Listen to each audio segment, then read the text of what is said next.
सभी दोस्तों को नमस्कार। स्वागत है आप लोगों का RKGS क्लासेस में। हम भौतिक विज्ञान के महत्वपूर्ण प्रीवियस ईयर प्रश्नों की श्रृंखला देख रहे हैं।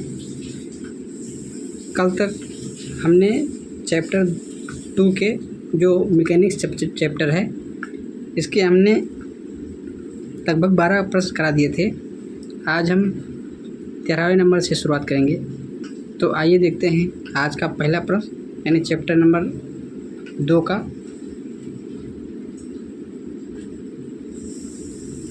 हवाओं की ऊर्जा होती है। जो हवा होती है उसमें कौन सी ऊर्जा होती है? पहला है केवल स्थितिज ऊर्जा, बी है केवल गतिज ऊर्जा, सी है वैद्युत, डी है स्थितिज और गतिज ऊर्जा दोनों। ये उत्तराखंड लोअर सब प्री 2010 में पूछा गया क्वेश्चन है। तो जो इस क्वेश्चन का सही आंसर होगा वो होगा आंसर नंबर बी, यानी जो हवा में होती है वो केवल गतिज एनर्जी होती है, यानी आंसर नंबर बी होगा। गतिज एनर्जी का मतलब होता है कि कोई वस्तु है तो वो हमेशा चलती रहे तो उसे गतिज ऊर्जा कहते हैं। आइए देखते हैं प्रश्न संख्या 14। वॉशिंग मशीन यानी प्रक्षालन मशीन का कार्य सिद्धांत है। जो वॉशिंग मशीन है वो किस सिद्धांत पर कार्य करती है? पहला है अपकेंद्रण, बी है अपोहन, सी है उत्क्रमण परासरण, डी है विसरण। ये भी उत्तराखंड लोअर सब प्री 2010 में पूछा गया क्वेश्चन है। तो क्वेश्चन नंबर 14 का जो सही आंसर होगा वो होगा आंसर नंबर ए, यानी जो वॉशिंग मशीन होती है वो अपकेंद्रण के सिद्धांत पर कार्य करती है, यानी आंसर नंबर ए होगा। आइए देखते हैं प्रश्न संख्या 15। एक ट्रेन जैसे ही चलना आरंभ करती है उसमें बैठे हुए यात्री का सिर पीछे की ओर झुक जाता है। इसका कारण क्या है? पहला है स्थिरता का जड़त्व, बी है गति का जड़त्व, सी है जड़त्व आघूर्ण, डी है द्रव्यमान का संरक्षण। तो इस क्वेश्चन का जो सही आंसर होगा वो होगा आंसर नंबर ए, यानी जब ट्रेन में कोई व्यक्ति बैठा है अगर अचानक से ट्रेन चल देती है तो उसका जो सिर होता है वो पीछे की ओर झुक जाता है। इसका जो कारण होगा वो होगा स्थिरता का जड़त्व, यानी आंसर नंबर ए होगा। आइए देखते हैं प्रश्न संख्या 16। एक ट्रक, एक कार, एक मोटरसाइकिल की गतिज ऊर्जाएं समान हैं। यदि समान अवरोधक पर लगाया जाए और वह क्रमशः x, y और z दूरी पर रुके तो क्या होगा? पहला है x greater than y greater than z, B है x जो होगा वो y से छोटा होगा और y जो है वो z से छोटा होगा, सी कह रहा है x बराबर y बराबर z, यानी जो तीनों हैं वो तीनों बराबर होंगे, डी कह रहा है x जो है 4y के बराबर होगा, y कह रहा है 8x के बराबर होगा। तो इसका जो सही आंसर होगा वो होगा आंसर नंबर ए, यानी जो ट्रक, कार और मोटरसाइकिल हैं वो तीनों आपस में ही बराबर होंगी। आइए देखते हैं प्रश्न संख्या 17।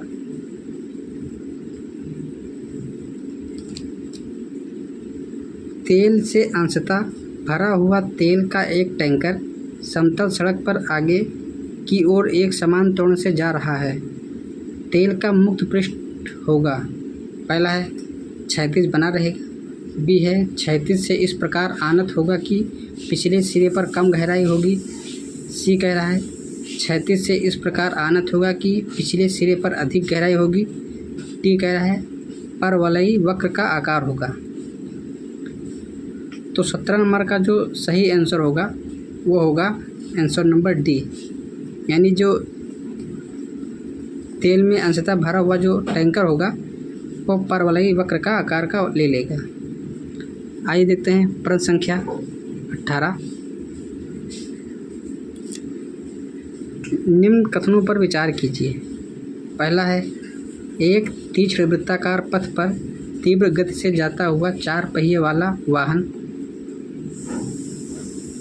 पहला है, बाहरी पहियों पर उल्टेगा। दूसरा है, अंदर की पहियों पर उल्टेगा।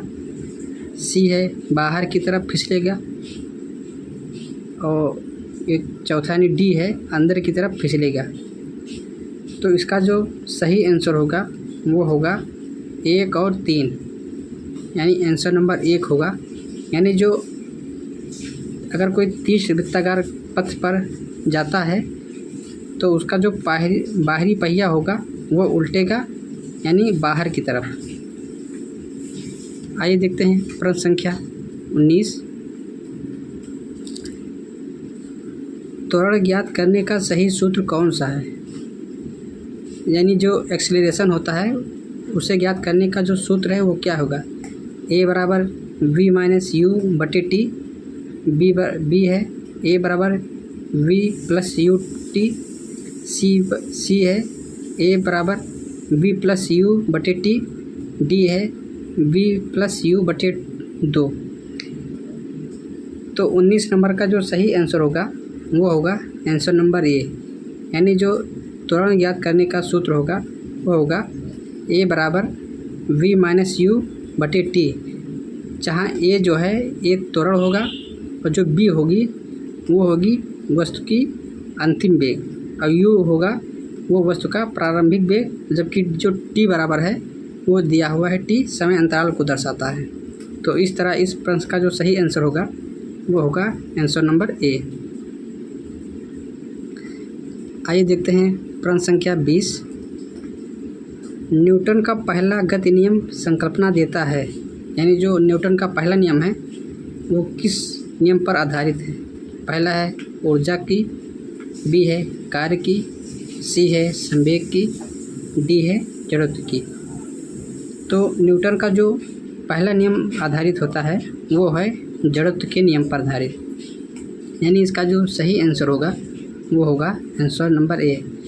जड़त्व का तात्पर्य होता है कि अगर किसी वस्तु पर